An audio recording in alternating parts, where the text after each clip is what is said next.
Let me quickly cut across to Gaurav Bhatia of the BJP, responding to the opposition, speaking यात्रा को on it.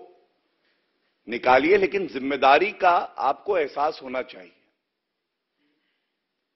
कृपया करके जो Covid की guidelines हैं, सुनिश्चित करें कि उसका पालन हो।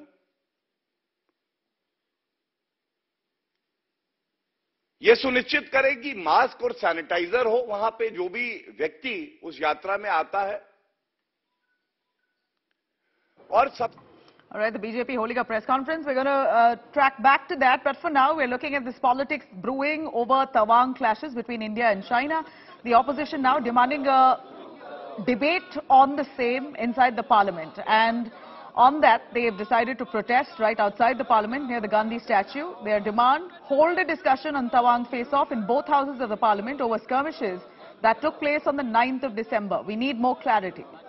Sonia Gandhi led the protests. Other top leaders at the protests were K.C. Venugopal, Chidambaram, Abhishek Manu Singhvi, and 12 other opposition parties who all joined in the demonstration. Listen in.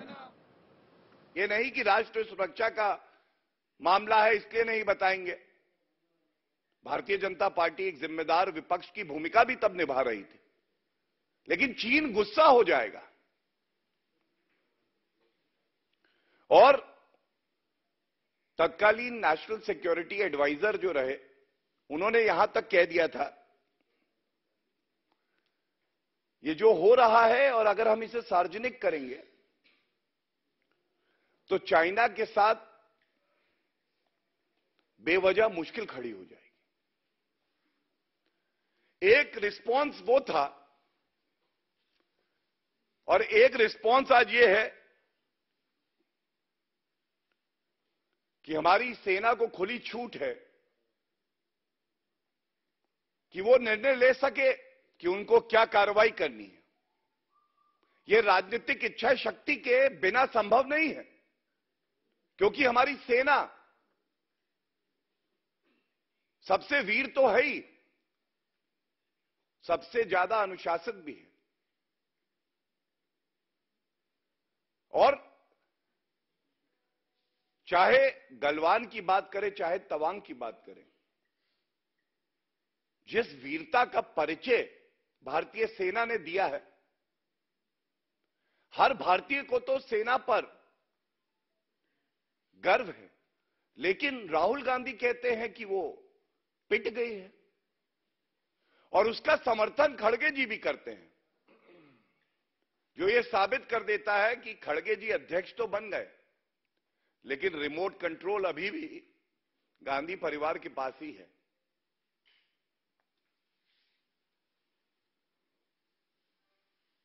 इसी के साथ कहते हैं कि भारत जोड़ो यात्रा निकाल रहे हैं। मैं इतना ही कहूंगा, भारतीय जनता पार्टी और हर नागरिक का यह मत है, जो जुड़ा है, जो अखंड है, उसको आप कैसे जोड़ेंगे? हां, यह बात अलग है कि कांग्रेस पार्टी जरूर टूट रही है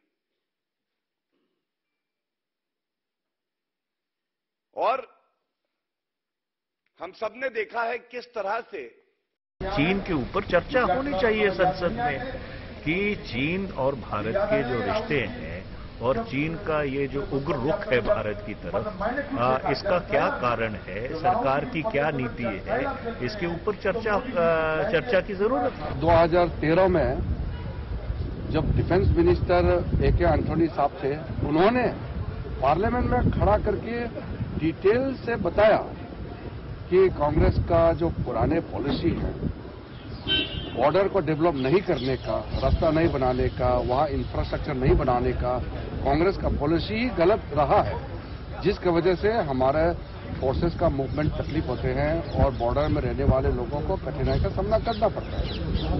लेकिन आज कांग्रेस ही अपने जो इतिहास को भूल गई और बेवजह बार बार संवेदनशील मुद्दा को बार बार उठाना, ये कोई अच्छी बात नहीं है।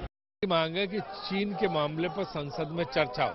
जो सरकार ने चुप्पी साध ली है, सरकार ने मौन व्रत धारण कर लिया है, उससे जो है विपक्ष परेशान। वो कहता आप कुछ तो बताओ, पूरा देश चीन के इस मामले पर, सीमा सुरक्षा के मामले पर आपके साथ है, हमारे सेना के जवानों के साथ है सारा विपक्ष, तो आपको फिर जो है इस पे चर्चा कराने से क्या गुरेज है? Whatever has happened during their tenure, whatever we have lost as far as our land is concerned in the border, let them remind that, and how we sacrificed because of their grand old leader Pandit Nehru, what we have lost and what we have gained, let them study first. After that, if they go and sit, and Mahatma Gandhi ji will definitely give them a wisdom. डोकलांग में भी आपने झूठ बोला था, वहाँ पे हमारे 20 सैनिक शहीद हुए थे। आपने कहा कि कोई भी गांव नहीं बसाया गया है, वहाँ पे गांव बसा था।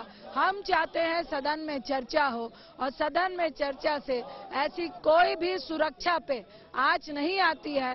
1962 में भी हुआ था, 9 दिन चर्चा हुई थी, 160 पार्लियामेंटेरियन ने भाग लिया था।